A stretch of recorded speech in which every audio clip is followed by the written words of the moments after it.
અને વાવાય ખેડૂને કાયદેસર ભલામણ શું ગોતીને વવાય. હા બરોબર.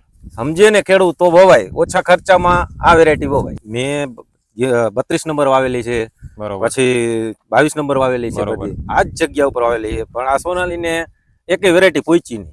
બરોબર. આ ઉત્પાદનમાં બધાથી મને સારું લાગ્યું. કઈ વાતમાં અલગ પડે છે વેરાયટી? બધી વાતમાં. બરોબર. કોઈ વાતમાં માલમાં તમે જુઓ, છોડ જુઓ, પછી બધી દવા ખર્ચમાં ઓછું થોડું. એવું નથી કે ખર્ચ જાજુ ને માલ જાજુ. એક ઓછા ખર્ચે આ વેરાયટી સારી. 20 નંબર 32 નંબર એના કરતા ફાલમાં કેવું છે? વધારે છે, ઓછું છે? બધાથી વધારે. આપણને તો આ આટલા વર્ષમાં જોયું બધી જાતને ટક્કર આપે એવું આ સોનાલી છે. હવે તો માર્કેટમાં જાય એટલે સારો જ મળશે, કારણ કે ક્વોલિટી એવી છે એટલે ભાવ તો આમાં કોઈ પણ હાથ ચાલવાનું જ છે આ વેપારી. આ તમારે અત્યારથી વેરાયટી બુક થઈ ગઈ છે 1450. હા, મારે અત્યારે તો બુક છે. આ વર્ષે નહીતર માણસોને ફૂગની બહુ તકલીફ છે.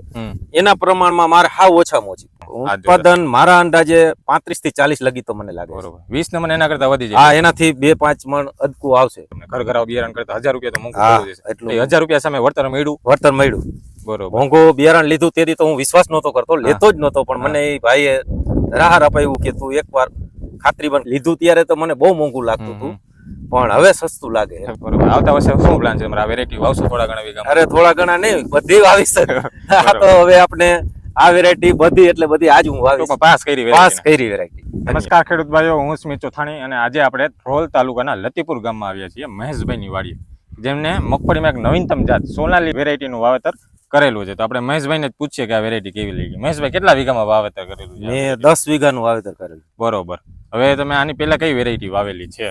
મેં 32 નંબર વાવેલી છે, બરોબર. પછી 22 નંબર વાવેલી છે. બધી આ જ જગ્યા ઉપર વાવેલી છે, પણ આ સોનાલીને એકેય વેરાયટી પહોંચી નહીં. બરોબર. આ ઉત્પાદનમાં બધાથી મને સારું લાગ્યું. બરોબર. મેં આ પડામાં 3-4 વકલ દર વર્ષે અલગ અલગ વાવેલું છે. મેં ગિરનાર 4 વાવવું હતું મારે, પણ મને આ સોનાલી પરેશભાઈ કરીને તુલસી એગ્રોમાંથી એને મને માહિતી આપીને મેં આ બિયારણ લઈને વાવ્યું. પણ આને એકેય વેરાયટી પહોંચશે નહીં. બરોબર. ગિરનાર 4 વાવેલું તમે આની પહેલા?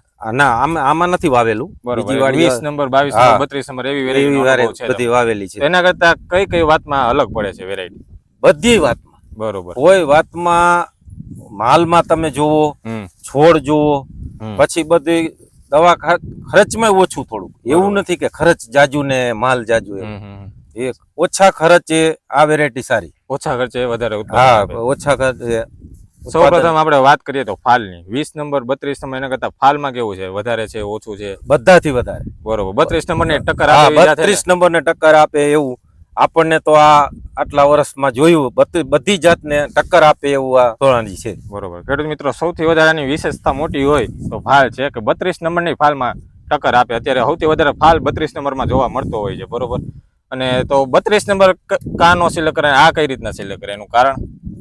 એનું કારણ છે 32 નંબર લાંબો ટાઈમ રહીએ છે. બરોબર. એમ છતાંય થોડુંક વેચાણમાં અમને તકલીફ પડે. અને આ ટૂંકી મુદતમાં મૂળ ઓના કરતા 20 દિવસ જલ્દી પાકી જાય. બરોબર. અને આપણને જલ્દી વેચાણમાં ને બધી રીતે ક્વોલિટી સારી છે. બરોબર. ખાવામાં કોઈ પણ જાતની તકલીફ નહીં. 32 નંબર ખાવામાં, તેલમાં દેવામાં કોઈ વેપારી નથી જતા. બરોબર. ભાવ થોડોક ઓછો મળે. અને આનો ભાવ હવે તો માર્કેટમાં જાય એટલે સારો જ મળશે, કારણ કે ક્વોલિટી એવી છે એટલે ભાવ તો આમાં કોઈ પણ હાથ ચાલવાનું જ છે આ વેપારી. આ તમારે અત્યારથી વેરાયટી બુક થઈ ગઈ છે 1450. હા, મારે અત્યારે તો બુક છે. હા, અને જો 32 નંબર વાવ્યું હોત તો 900,000 રૂપિયા જ મળત, કારણ કે ખાવામાં થોડી કડવી છે એટલે વેપારી હાથ નથી ચાલતા. બીજી વસ્તુ કે 32 નંબરમાં ધૂળનો પ્રશ્ન અને તૂટવાનો પ્રશ્ન બહુ વધારે રહે છે. આપણે જો આ દાણો લીસો આવે, ધૂળનો પ્રશ્ન આમાં ઓછો રહે અને તૂટવાનો પ્રશ્ન ઓછો રહે. આપણે જ્યાં જ્યાં કડક જમીન હતી, પાણી નહોતું આવ્યું, ત્યાંથી ઉપાડીએ, દોડવા કરવાનો પ્રશ્ન રહેતો નથી. આમાં હવે સફેદ ફૂગ, કાળી ફૂગ, ગેરુ ટીકા એમાં કેવું છે? નહીં, કઈ નહીં. હજી સુધીમાં આ વર્ષે નહીતર માણસોને ફૂગની બહુ તકલીફ છે. એના પ્રમાણમાં મારે હાવ ઓછામાં ઓછી. બરોબર. હજી મને કોઈ છોડમાં મળે એવું નથી કે આપણે મેં આ જમીનની અંદર જો કે 7 વર્ષથી મગફળી જ વાવી છે, અલગ અલગ વેરાયટી, પણ એમાં કોઈ છોડમાં ક્યાંય ફૂગ આ ટાઈમે જોવા મળે, પણ આ વેરાયટીમાં હજી મને ઓછી મળે છે. બરોબર. અંદાજે ઉત્પાદન કેવું લાગે છે આ વેરાયટીનું? ઉત્પાદન મારા અંદાજે 35 થી 40 લગી તો મને લાગે. બરોબર. 20 નંબર એના કરતા વધી જાય? હા, એનાથી 2-5 મણ અદકું આવશે, ઓછું નહીં આવે. બરોબર. હવે આ બિયારણ તમે જોઈએ તો થોડુંક મોંઘું પડ્યું હશે તમને. ઘર ઘરાવ બિયારણ કરતા 1000 રૂપિયા તો મોંઘું પડ્યું હશે. એટલે 1000 રૂપિયા સામે વળતર મળ્યું. બરોબર. મોંઘું બિયારણ લીધું તેથી તો હું વિશ્વાસ નહોતો કરતો, લેતો જ નહોતો. પણ મને એ ભાઈએ ધરાહાર અપાયું કે તું એકવાર ખાતરી બન, કારણ કે એ થોડીક મારી ખેતીમાં જોવે છે એટલે એને ખબર છે કે આ કેળવણી કરશે ને કરી શકશે, બરોબર. એટલે એને મને ધરાહાર અપાયું. નહીતર મોંઘું, એટલે લીધું ત્યારે તો મને બહુ મોંઘું લાગતું હતું, પણ હવે સસ્તું લાગે. બરાબર. હવે આપણે જોઈએ ઘેરો તો મિક્સિંગ કેવું લાગે વેરાયટીમાં? મિક્સિંગ કોઈ 2% નથી આમાં છોડ, પણ છતાંય કોઈ એક નીકળે, બાકી કોઈ લાગતું નથી મને આમાં કોઈ. ખેડૂત મિત્રોને આ વેરાયટી ભલામણ કરી શકે જે જૂની વેરાયટી વાવતા હોય? હા, 100%. અને વાવાય ખેડૂને કાયદેસર ભલામણ શું ગોતીને વવાય. હા, બરોબર.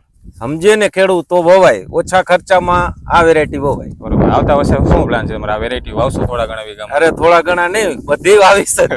આ તો હવે આપણે આ વેરાયટી બધી, એટલે બધી આજ હું વાવી, પાસ કરી પાસ કરી વેરાયટી. ધન્યવાદ.